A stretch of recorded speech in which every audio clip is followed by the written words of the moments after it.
Green Irish Jeep. How many of you guys are smiling when you go to the gas station lately? Not me. So I decided to do something about that. This may be the most frivolous, self-indulgent mod that I'm doing to the Jeep, but ready for the big reveal? Here it is. Boom, boom, boom, boom.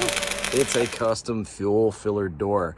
It's a solid piece of gear. I got this off of Etsy from Jeep Junk. Nice piece here. It comes with a little gasket that you fit over the back. It's got a part number on it, XBC 688, in case you ever need one of those. They're gonna be replacing the stock fuel filler cover on the Jeep JL. You can pick these up on Amazon. There's a bunch of fuel door replacement parts out there. This is just a really cool custom one. They do custom graphics and you can pick colors in the back. I got the red, which I thought would complement nicely the red highlights on my green Jeep that are, yeah, and the turn signal, but also in the red lettering on the Rubicon on the hood.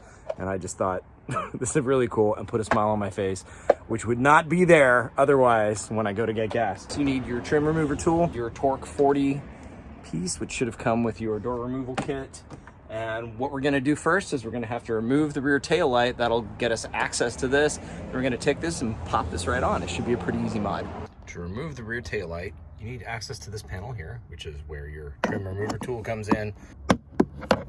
There we go. It's a little hard to see, but you can see in here under that panel, there's a plastic screw. This is what you're gonna use your torque for. Be careful, it's plastic. Very careful. This does not require very much force as it is a plastic screw. For the last few turns, I'm just using the fingers and the little torque head, torque bit, and there it comes. So you can see what that looks like. That's what we were removing. With that plastic screw removed, supposedly this just comes right off. Yeah, there it goes. Okay, now you can slip this off because it just slides on there. And pull this, get that off of there.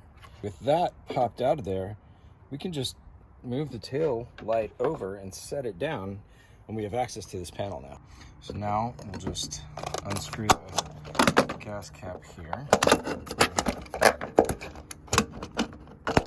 Plastic anchor pops off of there. It's pretty easy. And we can come around the back and you'll see, now that the tail light is removed, we can see there are these little things to pry here. There's one on the top and one on the bottom. And pretty soft. Yeah. Once you get them both, to maybe just pull the whole, yeah, there it comes. Took a little bit of pulling, but there it is, off. Now we can take the new one with the grommet here. And, as you can see at the top, there's a little pin I'm going to use as a guide to line this up. Once I get that there, I think we can just, yeah, it just snaps right into place. All right. Sweet. So now that we've got that in, we stick the little grommet back on for the fuel cap, which just pops in there. A lot easier to pop in than it was to pop off. Put our fuel cap on, and nice. Oh, it looks really good. So now we're just gonna do the inverse. Our rear taillight is gonna go back on. So we didn't even need to disconnect the wires because there was enough play.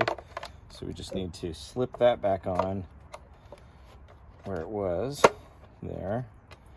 And put this little grommet back in there. There we go. And that should just go right back the way it was. Okay. Big plastic screw. And we put that back in there. Okay. Let me just pop the panel cover back in place. And ta-da! Brand new fuel cover. That's awesome. Green Irish Jeep pride. Well, that was one of the easier mods. Frivolous, yes, but at least when I go to the gas station, I have a reason to smile. So replacing the stock Jeep GL door was something kind of great.